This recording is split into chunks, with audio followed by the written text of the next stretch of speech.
I learned that principle from a guy in Brazil who was a speaker who spoke in auditoriums of 50,000. And he came to the United States, and I had to pick him up and take him to the place where he was speaking. And there were literally 25 people, and he was amazing. And I asked him afterwards, I said, hey, I'm sorry that the attendance was so low, but you gave it your all. And he said, young man, I learned a long time ago that if there's one or if there's 100,000, that one deserves the best of me as the 100,000 does.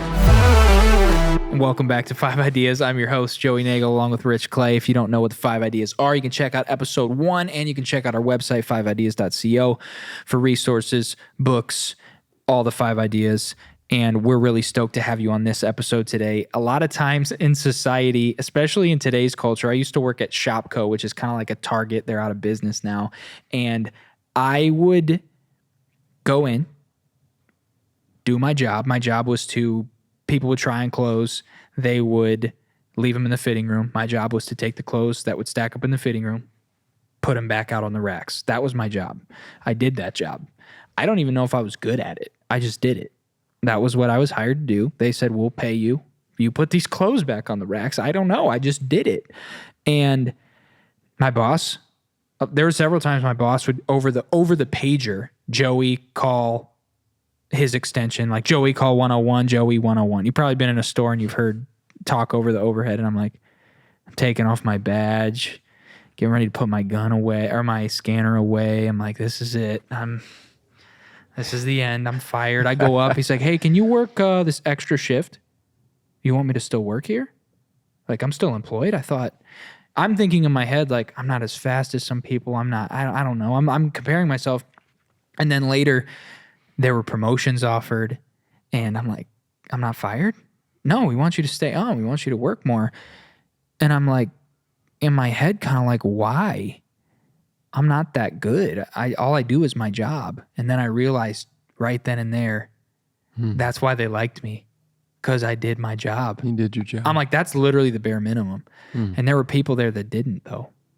And I realized then, and that stuck with me, like, I was getting all these praises and accolades and stuff for literally doing what they were paying me to do. What does that tell you? That there's a lot of people that get paid and they're not doing what they're paid to do. True story. True story. When I was in college, I got a job at Ford Motor Company. Okay. Huge plant. 3 shifts, 7 days a week. Where was this? In Saline, Michigan. Okay, so in like yeah, Motown in area, the Motown area, right? And they're just producing, and good money, overtime, double time, holiday pay, and weekends, triple time. Wow. So I would go in, I would work my 8-hour shift. I would go to another department, ask the foreman, do you have any work? He'd say, yeah. I'd work another 8 hours. Wow. I'd go out into my car, I'd sleep 4, come back and work another 8. I made more money that summer than I made my first 3 years of teaching school. But anyways, here's what happened. I got jobs because foremans got tired of fighting with these people about doing their job. I literally did work for a position that this guy did, and he went and sat down in the break room for 8 hours. The foreman didn't even care. That's crazy. Because he had to get a certain amount done, and he wouldn't do it, and I would do it. So they were paying to have that done Twice. And all did you go above and beyond, or you just did the job? I just did the job. I just did what was required. I was a college student. I wanted to make money, so I just did it. This guy's sitting in the break room getting paid. And for me, I could never do that because, first of all, I'd be bored. Number 2, I wasn't taught. I was taught that if somebody paid you do a full day's work. Yeah. That's what you do. So that's kind of my work ethic I was taught by my parents. But the point is, that we're talking about is are we delivering? And there's a lot of big promises out there today, especially on social media, promising this, promising that, promising I can get you to 1 million followers. I can do this. I can do that. Yep. I don't know. So I'm not opposed to the phrase under promise, over deliver. I don't like it in the sense that it slightly sounds a little bit deceptive. Like I'm going to under promise you something and then I'm going to over deliver on purpose to make myself look better. I like the phrase deliver. I do too. The word. I do too. And I think we could just leave promise out of it, because the only thing you can really promise is that you're going to do your best. Yeah. And if this is the requirements of the job, I'm going to promise to do my best to get it to you on the date that we agreed to. Yep. But when somebody comes in and says, I'll do this, and then they don't do anything. They don't do the minimum sometimes. They don't even do the minimum. That's a problem. So if you want to succeed in life, you want to go far, you just have to deliver. You just have to do just what you agreed to, which a lot of people have a problem with that. I don't know exactly what it is and why. Maybe you can speak to that, having overseen major organizations with hundreds, I'm sure, of employees, et cetera, over your life. And I don't necessarily know why that is. I just know that I've experienced in my young years, even 16, 17, 18, promotion, because I just did just my job. And then I'll tell you what, if you want to go to the next level, at Shopko, same place, my job's apparel, right? My job is to hang clothes back up. But sometimes when new clothes comes in, you have these boxes that the clothes come in, right? So you have to open the boxes. Now you got boxes everywhere. Well, they had a baling machine that would compress the boxes. I don't remember, what are those called? Trash compactors, cardboard balers, whatever. But they had this machine. You throw the cardboard in, huge, like heavy, hydraulic lift would press it so that you could keep fitting more in there. It would be full a lot, and I was tired of it being full.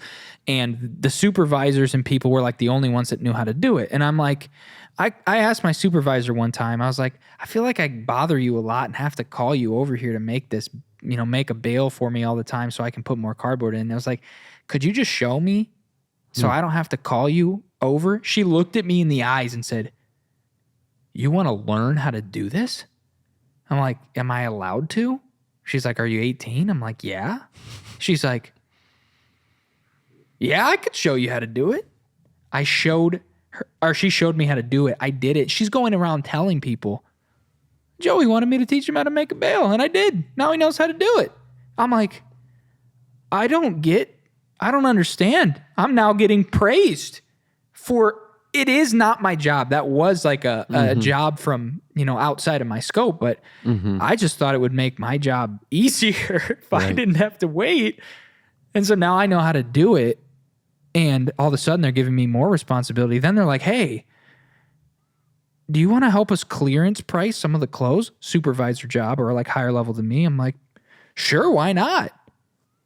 You know what it is? I've heard it having employees and having, overseen people at JCPenney and stuff. I hear this a lot. That's not my job. Mm-hmm. That's not my job. I'm a cashier. That's not my job. I never said that. I never even thought it. I didn't consider it. I'm like, these people pay me to be here. If they want me to do something in the time that they're paying me, I might as well. I never thought it, but I hear all the time, that's not my job. Yeah. I'm a cashier. Yeah. So maybe that's a little bit of why. Yeah. I don't know. Yeah, it's because you think you're a cashier. If you want to be a cashier, then think like a cashier and be a cashier. But if you want more in life, think about being a motivated cashier, a friendly cashier. Yeah. As a cashier that can do more than one thing, that can learn several different things, right? We limit ourselves. And most employees, most supervisors, they're actually looking, store owners, they're looking for somebody that wants growth and development and leadership in their life. You asked earlier, what is this? Why would somebody just sit back and not even do what's expected of them? And I think one of the reasons is that people don't fully engage in what they're doing. If you fully engage with what you're doing, somebody's going to notice that and go, oh, I want you over here. Because if you can fully engage with that, you can fully engage with this. That's wild. And I'm a public speaker, you know that. Yep. I speak every weekend, at least once a week. And I've been doing it for years and years and years. All right. But I'm telling you, if I go into a speaking engagement and go, oh, I've done this before, it's flat. I am the type of speaker that I want to motivate people. So there's a motivational side to what I do. There's an educational side. There's an inspirational side. But there's one thing that will bomb my speaking immediately, and that is if I'm not fully engaged. Yep. If I go up and go, well, there's not many people here, I sink. But if I go in going, that person needs to hear it. those 25 people that are here, they're going to get my best. They're going to hear my best. I'm going to give them everything. And I fully engage with that. And you know, when you fully engage with something, when you're done, you are personally satisfied.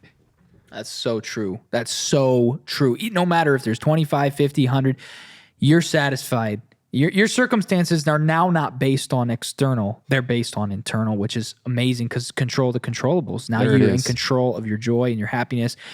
That's a book we wrote called iTunes. You should check that out too. It talks about how to literally control your happiness, achieve your dreams, reach your destiny, all those different things. You can check it out on Amazon and the link in the description. And that principle, I got to tell you where I learned that. I learned that principle from a guy in Brazil who was a speaker who spoke in auditoriums of 50,000, soccer stadiums of 50,000. And he came to the United States, and I had to pick him up from the airport and take him to the place where he was speaking. Wow. And there were literally 25 people. And he was amazing. And I asked him afterwards, I said, hey, I'm sorry that the attendance was so low. And I said, but you didn't seem to mind. You gave it your all. And he said to me, he looked right at me, and he said, young man, I learned a long time ago that if there's one or if there's 100,000, that one deserves the best of me as the 100,000 does. And immediately that changed my life. I never again went, well, I don't know, let's just get this over with. I fully engaged in that area of my life. That's incredible. Just that engagement. It reminds me of a story, a true story that I heard not even long ago, but a person I know pretty well and have done a lot of work for, and you know, he oversees a company that's almost 500 employees now all across the United States. He was telling me about when they were coming up, they weren't quite that large yet, but when they were growing, he was telling me about he was dining at a local restaurant near where his business was, and I know both of the people in the story, which is really cool. He had a waiter, and that waiter gave him the most incredible dining experience he's had, and he just said, "Come work for me." He didn't even have a position. He made a position for him. So the guy came and worked for him, and he wasn't actually that skilled of his own saying at that position. They moved him into the next position. Now he's in a position that makes the company millions of dollars a year just by what he does. And he was giving his best at being a waiter. He didn't even know who he was serving. I mean, he was serving a king. He didn't know that. Right. It could have been, I mean, this guy could have been, and he wears hoodies and hats around. You probably know who you are if you're listening to this.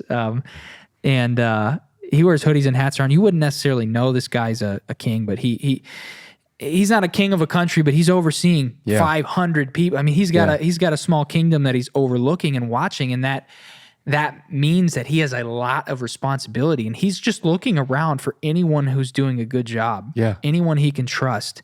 And actually, the scriptures say in Proverbs, I'll paraphrase, but basically, kings are looking, leaders, CEOs, business owners, they're looking around for anyone who is skilled.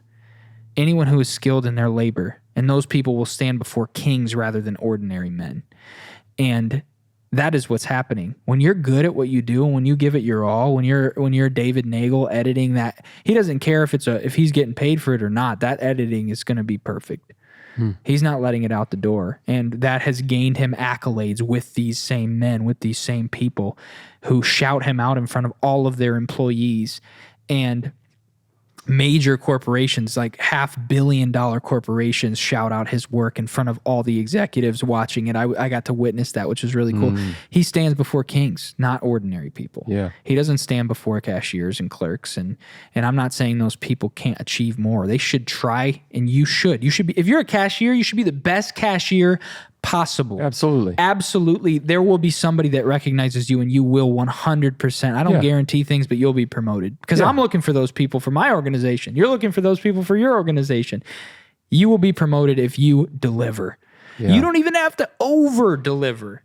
You just got to deliver. You want to over deliver? Go for it. But just start with delivering. Yeah. Engage with your whole heart. Give it your all. And with that, thank you for watching 5 Ideas. Just deliver. Deliver. Do what you say you're going to do. People will recognize you. You'll be promoted, and you can thank me later by writing me a comment in the description when you become a millionaire, when you become successful, whatever you do. If you're a cashier, I was a cashier at several jobs. Be the best possible cashier you can be, and we may run into you one day, and you may work for 5 Ideas. So thanks for watching, and we'll catch you on the next episode of 5 Ideas. We love you. Talk to you soon.